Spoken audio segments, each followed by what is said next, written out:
জয় জগন্নাথ বন্ধুরা, আজকে যে রিডিংটা নিয়ে এসেছি সেটা হচ্ছে তোমাদের মধ্যে যারা যারা নো কন্ট্যাক্ট সিচুয়েশনে রয়েছো আর আমার এই রিডিংটাকে এই মুহূর্তে দেখছো তাদের জন্য আছে এই মেসেজটা।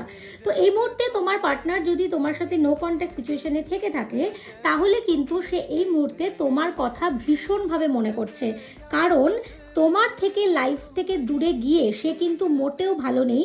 তার কারণ হচ্ছে সে বুঝতে পেরেছে যে তুমি ছিলে তার জীবনের সব থেকে সুখের কারণ, আর তুমি চলে যাওয়ার পর বা তোমার সাথে নো কন্ট্যাক্ট সিচুয়েশনে আসার পর সে নিজের সমস্ত প্রবলেম নিয়ে নিজেকেই জর্জরিত করে ফেলেছে।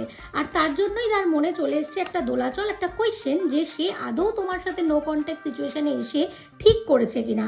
তাই সে খুবই কনফিউশনে ভুগছে এবং বারবার সে আফসোস করছে যে কেন তোমার সাথে সে নো কন্ট্যাক্টে আছে।